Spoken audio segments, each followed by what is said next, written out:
Hoy vamos a hablar de armas secretas.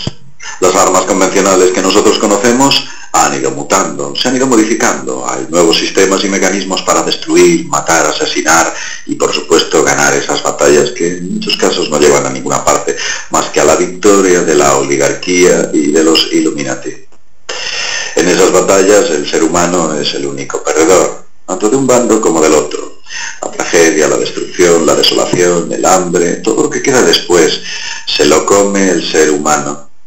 Aquellos que controlan el mundo se quedan el resto. Los beneficios, las plusvalías, las victorias, solo les satisfacen y les alimentan a ellos. La utilización de las armas y la tecnología de las mismas ha ido evolucionando desde hace miles de años. En esta ocasión nos vamos a hablar de un arma secreta. Os vamos a hablar de un arma de la que muchos de vosotros desconocéis. No sabéis de lo que estamos hablando.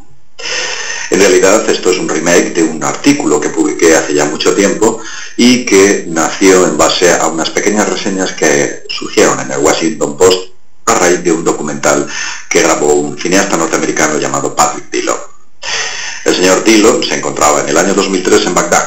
Estaba entrevistando a una serie de militares, exmilitares del antiguo ejército de Saddam Hussein.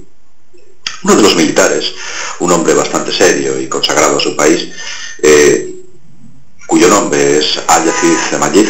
Al-Yazid de Majid le contó al señor Dillon algo curioso.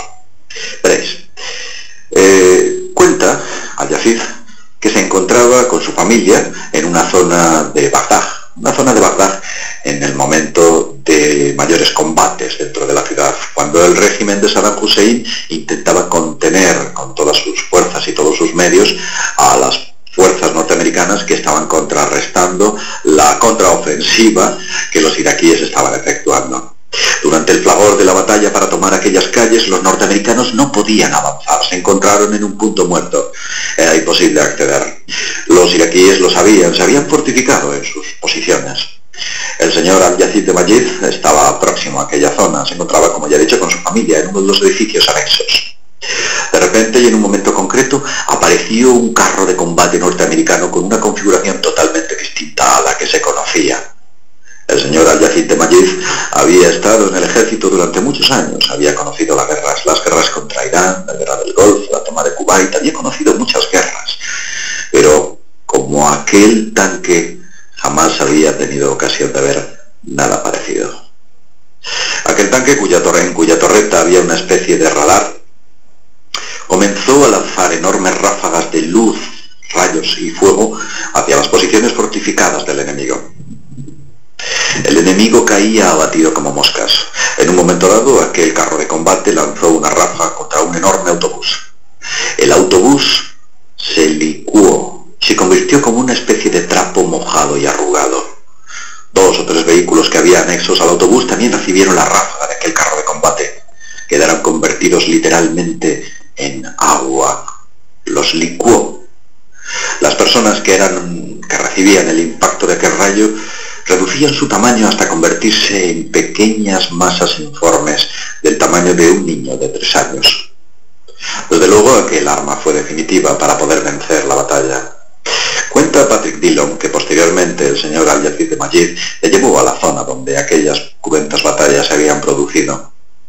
Cuando Dillon pudo ver perfectamente en el suelo como había enormes charcos de metal fundido.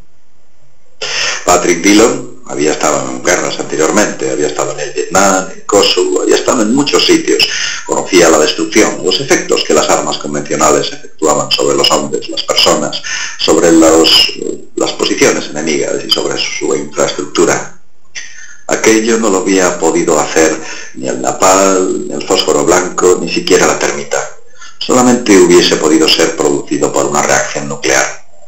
No obstante, aquel carro de combate existe y una reseña, hace ya muchos años, una pequeña reseña apareció en el Washington Post diciendo que George W. Bush había dado luz verde a la utilización de este tipo de armamentos de pulso magnético contra las tropas del enemigo en Bagdad. ¿Qué es lo que ocultan? Es solo una pequeña muestra. Un carro de combate modifica